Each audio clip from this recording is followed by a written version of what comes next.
O mundo está mudando rapidamente e hoje a velocidade decide o resultado. O tempo é a moeda corrente do conflito, mais do que o dinheiro. Vemos tempo? Inteligência artificial, drones, robôs e tecnologia digital estão reduzindo os ciclos de decisão e aumentando o ritmo das operações. James Mates, da ATV News em Londres. Almirante, Osaka, quem estiver mais qualificado para responder a esta pergunta, poderia nos dar mais detalhes sobre o acordo firmado entre o secretário-geral e o presidente Trump ontem à noite? E, especificamente, este acordo concede aos Estados Unidos uma base soberana na Groenlândia? E, em caso afirmativo, o governo dinamarquês aprovou isso? Penso que uma mudança preocupante na segurança é a maior cooperação entre Rússia e China no Ártico, vista recentemente. Isso ocorre nos domínios marítimo e aéreo, através de patrulhas conjuntas e bombardeiros de longo alcance. Portanto, a atividade que eles estão realizando juntos está definitivamente aumentando. A qualquer momento, se nossos concorrentes ou potenciais adversários estiverem fazendo isso, é algo a que precisamos prestar atenção. Sim. E a complementaridade com a União Europeia continuam sendo fundamentais, e que uma UE mais forte significa uma OTAN mais forte. O encontro com os parceiros do Indo-Pacífico, Austrália, Nova Zelândia, Japão e Coreia do Sul, bem como com a Geórgia e a Ucrânia, foi mais uma excelente oportunidade para aprofundar ainda mais essa valiosa cooperação, parte integrante do nosso trabalho diário. Sem mais delongas, passo a palavra primeiro ao Saseur, depois ao SACT e, em seguida, às suas perguntas. Obrigado pela sua atenção. Por favor, Grinch.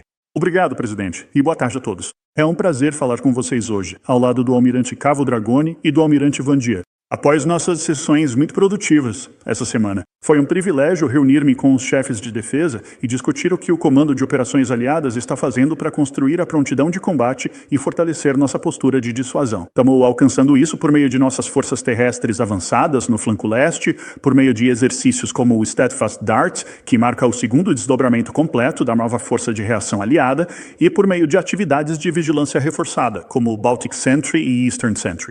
Recentemente voltei da Romênia e, antes disso, da Eslováquia, onde fiquei impressionado com a qualidade e a interoperabilidade das nossas forças. Essas forças são a base dessa forte aliança, que continua a se fortalecer a cada dia. No início de janeiro, também tive a oportunidade de visitar nossos dois aliados mais recentes, Finlândia e Suécia, onde pude ver como suas forças armadas estão posicionadas de forma única para fortalecer o flanco norte da OTAN e a segurança no Ártico. E tendo visto guardas de fronteira finlandesas e fuzileiros navais suecos em ação, só posso dizer que ninguém deve duvidar da nossa prontidão. Enquanto isso, enquanto o presidente Trump e sua equipe continuam trabalhando incansavelmente pela paz na Ucrânia, outro tema desta semana foi o apoio vital da OTAN por meio da nossa missão de assistência e treinamento em segurança da OTAN para a Ucrânia, ou NSATU. É claro que a segurança ucraniana está intimamente ligada à segurança europeia, e tanto a lista abrangente de requisitos da Ucrânia, ou SIRL, quanto a lista priorizada de requisitos da Ucrânia, ou PEARL, continuam sendo essenciais para a defesa da Ucrânia. A NSATU desempenha um papel fundamental na coordenação e entrega de assistência por meio desses mecanismos. Por fim, se me permitirem, gostaria de tirar um momento para reconhecer o vice-comandante supremo aliado da Europa, almirante da Marinha Real, Sir Keith Blunt. Ele nos deixará em março, mas durante o tempo em que esteve aqui, Sir Keith fez um trabalho fenomenal. Ele foi incansável em seus esforços para aprimorar nossa dissuasão e nossa defesa coletiva. O SHAPE e todo o comando de operações aliadas sentirão falta de sua mão firme e de seu senso de humor tipicamente britânico. Também quero agradecê-lo por sua liderança e amizade e desejar tudo de melhor em sua aposentadoria. Felizmente, somos incrivelmente afortunados por termos o Marechal do Ar, Sir Johnny Stringer, selecionado para assumir o cargo quando Sir Keith partir em março. Johnny traz uma vasta experiência e credibilidade para a função, tendo atuado mais recentemente como vice-comandante do Comando Aliado. Ou melhor, do Comando Aéreo Aliado. Aguardo com expectativa a continuidade do foco na prontidão para o combate e no fortalecimento da nossa dissuasão, à medida que Johnny assume esse papel essencial. Obrigado novamente e aguardo ansiosamente suas perguntas. Agora, passo a palavra para Pierre. Obrigado, Grant. Obrigado, Pieno. Boa tarde a todos. Como membro da ICT, meu foco hoje é acelerar a transformação da OTAN, transformando velocidade em vantagem operacional, porque a guerra está mudando rapidamente, o mundo está mudando rapidamente, e hoje a velocidade decide o resultado. O tempo é a moeda corrente do conflito, mais do que o dinheiro. Vemos tempo? Inteligência artificial, drones, robôs e tecnologia digital estão reduzindo os ciclos de decisão e aumentando o ritmo das operações. Já ultrapassamos a fase de debater o que devemos mudar. A questão agora é com que rapidez conseguimos entregar em larga escala. Se não for agora, quando? Se não formos nós, quem será? É por isso que estamos aqui, para manter a OTAN pronta para os combates de hoje enquanto nos preparamos para amanhã, focando no que funciona agora. Na ICT, nosso trabalho é claro, mover a aliança do pensamento para a ação, estar prontos para vencer as próximas guerras, a melhor forma de dissuadir nossos adversários e manter mais de 1 bilhão de cidadãos em segurança. Transformamos lições do campo de batalha, ciência e realidade operacional em ferramentas e treinamentos, tornando-os mais relevantes para todos os aliados. O compromisso de defesa de 3 meios nos dá um verdadeiro impulso para capacidades de médio prazo. Mas as TIC também estão impulsionando mudanças agora, por meio de projetos concretos que aceleram a adoção de tecnologia, como o fizemos no ano passado com a Força Tarefa 6, e construímos forças mais ágeis, mais resistentes e mais letais. Hoje focamos em 3 prioridades. Primeiro, precisamos de massa e autonomia. A guerra moderna exige escala e ritmo. Entre os aliados, estamos promovendo esforços de emenda. Estamos trabalhando para incluir novas ferramentas e novas tecnologias que aumentarão tanto a resiliência quanto a letalidade. Robótica, TI e espaço são aceleradores extraordinários do poder militar. Eles estiveram na base da capacidade de sustentação da Ucrânia para resistir à agressão russa. Estamos trabalhando para incorporar essas tecnologias em todos os aspectos de nossas forças. Em segundo lugar, precisamos de um comando e controle moderno habilitado por nuvem. A guerra moderna é uma guerra de ritmo. O tempo é a mercadoria. Precisamos decidir mais rápido, sincronizar melhor e agir primeiro. Isso requer dados seguros, conexões robustas e uma espinha dorsal digital que possa conectar as forças dos aliados com rapidez. Modelagens avançadas mostram que o comando e controle moderno multidomínio oferece uma vantagem clara e mensurável. Terceiro, precisamos de treinamento e prontidão. Esse ano, junto com o ACOL, lançamos treinamentos audaciosos, uma forma renovada de treinar nossas forças, aproveitando as tecnologias mais recentes, enquanto preparamos nossas forças para se adaptarem constantemente em um ambiente volátil. Por meio do treinamento audacioso, garantimos que as forças da OTAN possam ser mobilizadas, se conectar e operar juntas em grande escala contra qualquer adversário. É assim que mantemos a OTAN forte. Nos adaptamos mais rápido, treinamos mais intensamente e permanecemos à frente. Agradeço a atenção e aguarde suas perguntas. Ok, obrigado. Senhores, primeiro, todos, por favor. Obrigado. James Mates, da ATV News em Londres. Almirante, Osaka, quem estiver mais qualificado para responder a esta pergunta, poderia nos dar mais detalhes sobre o acordo firmado entre o secretário-geral e o presidente Trump ontem à noite? E, especificamente, este acordo concede aos Estados Unidos uma base soberana na Groenlândia? E, em caso afirmativo, o governo dinamarquês aprovou isso? Sim. Ok. Bem, estamos numa fase muito inicial. Nós, claro, sabemos que já foi estabelecido um quadro de referência entre eles na Groenlândia, Dinamarca e Estados Unidos, mas ainda estamos aguardando orientações. Então, a partir daí, começaremos a fazer o nosso trabalho, que é o planejamento militar e tudo o que for necessário para cumprir e honrar as orientações que ainda precisamos receber. Então, é algo que nós estamos meio imaturo. Não, nada ainda. Quer dizer, simplesmente sabemos que existe uma estrutura e trabalharemos nela assim que nos derem a janela e o quadro. Sim, o cavalheiro, por favor. Obrigado. The Michaels, do Wall Street Journal. Pois bem, para todos vocês, gostaria de expressar que estou bastante curioso. Vocês estão tentando planejar e estruturar uma organização da OTAN que seja mais unificada para o futuro, mas acabamos de passar por uma semana que, essencialmente, acabou colocando aliados diretamente contra outros aliados, com discussões ocorrendo até mesmo sobre a possibilidade de um aliado utilizar força militar contra um ou mais outros membros. O quanto isso dificulta o seu trabalho e como vocês conseguem continuar com o que estão fazendo quando há distrações como essa que, você sabe, podem potencialmente colocar suas forças em conflito umas com as outras. Obrigado. Obrigado pela pergunta. Eu diria que eu caracterizaria a nossa sessão desta semana como totalmente focada no que os líderes militares devem estar focados, que é garantir a defesa e a dissuasão da área euroatlântica. Estamos unidos nisso, continuamos fortes nisso. Aí Nós, é claro, estamos cientes das discussões políticas que estão acontecendo, mas nunca houve uma dimensão militar nessas discussões que chegasse até nós. Então, continuamos fortes, continuamos unidos e continuamos prontos. Tivemos uma ótima prova de que o que o Grinch acabou de dizer é o que aconteceu. Porque, quer dizer, nesta semana mesmo tivemos essa reunião, a sessão principal do Comitê Militar com os líderes militares de mais alto escalão. E eu gostaria de lhe dizer uma coisa importante. Foi algo completamente, quero dizer, sem qualquer tipo de incidentes inesperados desse ponto de vista. E foi totalmente rápido. Ok. Você consegue me ouvir? Sim. Minha primeira pergunta é para a Sacior. Gostaria de saber se em seu planejamento, em sua estratégia atual, está previsto ou se vocês estão estudando a possibilidade de ativar uma operação de sentinela no Ártico, caso os líderes deem o sinal verde, e o que isso implicaria tecnicamente. E para os outros participantes também, eu gostaria muito de compreender, quando agora estamos falando sobre segurança no Ártico, o que, dentro da sua perspectiva pessoal, é necessário além do que já temos para assegurar a estabilidade e a proteção dessa região em particular. Por exemplo, os russos têm quebra-gelos movidos à energia nuclear. Eu acredito piamente que, se não me engano, a OTAN não detém o equipamento com essas especificações. Então, em termos de capacidades técnicas, o que deveríamos planejar, preparar e efetivamente aumentar para enfrentar os complexos desafios de segurança nessa região em particular? Ok, obrigado. Eu vou conversar. Primeiramente, só sobre o potencial de uma missão no Ártico, seja ela chamada de Arctic Sentry ou outro nome. Ainda não fizemos nenhum planejamento. Não recebemos orientação política para nos mudarmos. Estamos cientes das discussões sobre isso, é claro, e, portanto, estamos pensando em como nos organizaríamos para isso. Mas não, nenhum planejamento foi iniciado ainda. Mas estamos prontos. Temos muita experiência na sede da SHAPE e em todas as operações do Comando Aliado que poderia se aplicar a isso.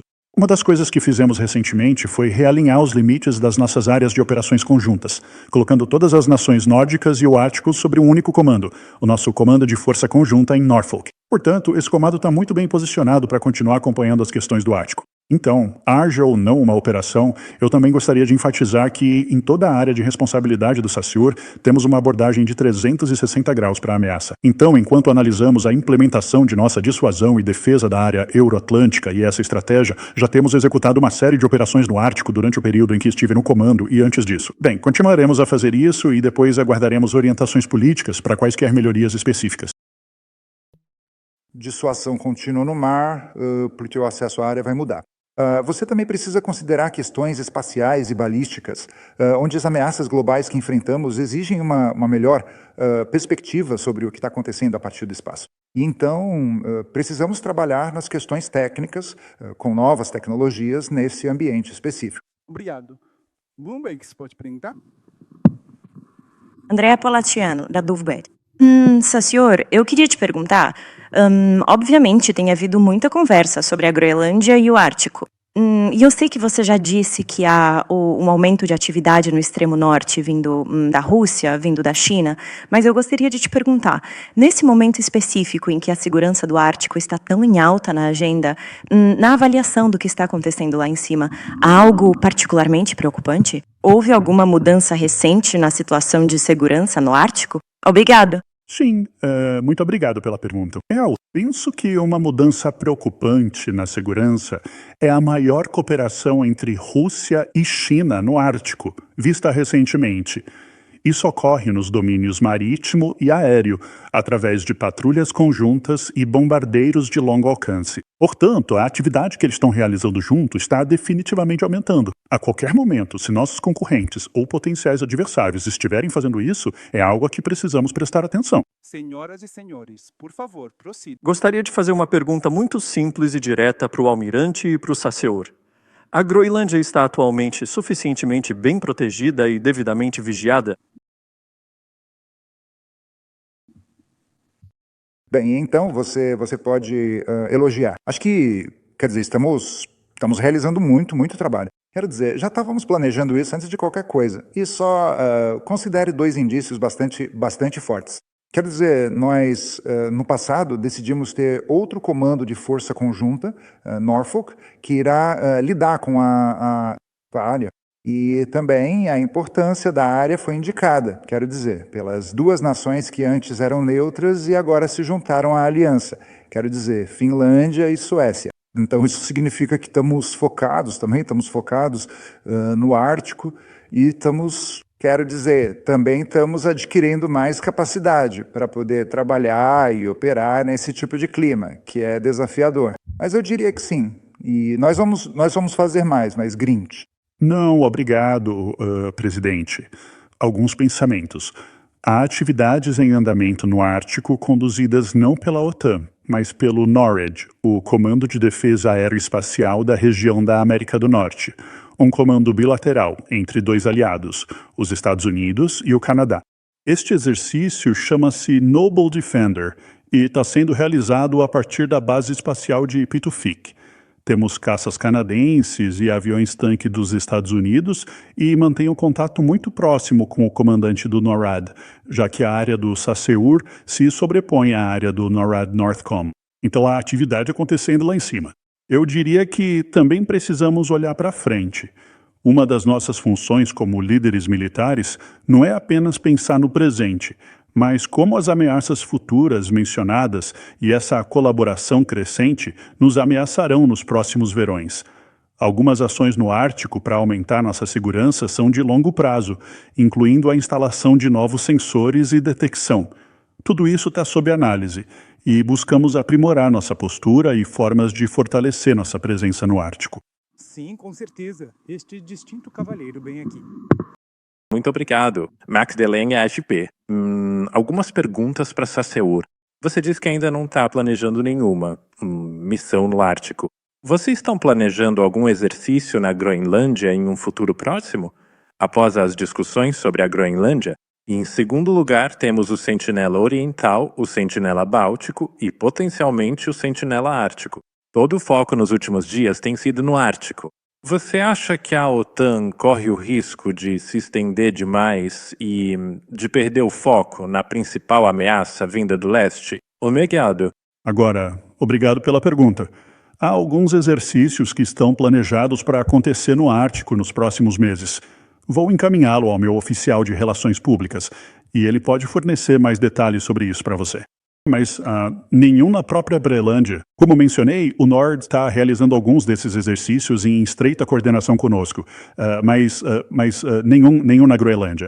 Quanto a se formos designados para realizar alguma outra atividade de vigilância, a Aliança construiu bastante capacidade aqui para atender a todos os requisitos e você sabe, aproveitando nosso norte, o lado norte-americano do Atlântico, a Aliança Transatlântica, para fornecer algumas dessas capacidades, especialmente nos domínios marítimo e aéreo. Há muita sinergia em como podemos fazer isso com base na geografia. Olá, sou da televisão pública romena. Minha pergunta é para o SASEUR. Quais principais cursos de ação a Aliança pretende seguir este ano para garantir a proteção e o fortalecimento dos interesses estratégicos da OTAN na região do Mar Negro? Agora, obrigado. Eu estive na Romênia nos primeiros dias desta semana. Estamos fazendo muita coisa neste momento na região do Mar Negro. E também temos duas forças terrestres avançadas, na Bulgária, lideradas pelos italianos, e na Romênia, lideradas pelos franceses. Eu pude visitar as forças terrestres avançadas francesas e vou contar uma história rápida para vocês. Acho que isso é o cerne, a solidariedade transatlântica. O SASEUR americano visitou o nosso corpo multinacional sudeste, comandado por um oficial romeno de 3 estrelas com um sargento-mor canadense junto a ele. Fomos ao campo visitar o coronel francês, comandante do 51º Regimento, núcleo daquela força terrestre avançada. Mas não eram apenas soldados franceses que estavam lá. Havia também soldados de Luxemburgo, Bélgica e Espanha. Eles integravam a força terrestre avançada e me contaram como estavam coordenando com a força avançada italiana na Bulgária para coordenar manobras no corpo ou divisão multinacional local. Dessa forma, você vê todas as nações da segurança transatlântica e do Mar Negro em um só quadro. Claro, as forças terrestres não são o único domínio que nos preocupa. Eastern Sentry é essencial na nossa análise. Isso vale para a capacidade de contra o AS e para aprimorar nossas capacidades de detecção e engajamento contra o AS. A gente está trabalhando com o Landcom e com o SAC-T em opções para aproveitar as lições da Ucrânia e reforçar o Eastern Sentry com algumas dessas capacidades. E claro, estamos construindo uma forma muito flexível de deslocar capacidades maiores de defesa antimísseis e de caças para o ponto de necessidade. Então acredito que haverá muita atividade na região do Mar Negro. Estou extremamente animado com isso, tendo estado lá. E espero voltar no verão, porque estava bem frio. Oi, Terry, por favor. Obrigada. Eric Schultz, da DW aqui. Obrigada. Para o general e almirante, primeiro uma pergunta um pouco técnica. Sasseor, existem lacunas de segurança que poderiam ser melhoradas se, por exemplo, os Estados Unidos tivessem a posse real do terreno onde suas bases hipotéticas estivessem localizadas? Eu sei que não é muito precedente para isso, mas é uma questão que está surgindo. E então, para você e para o almirante, claro, vocês estão tranquilizando a todos de que a Groenlândia não está em perigo iminente. Mas o primeiro-ministro da Groenlândia está alertando o seu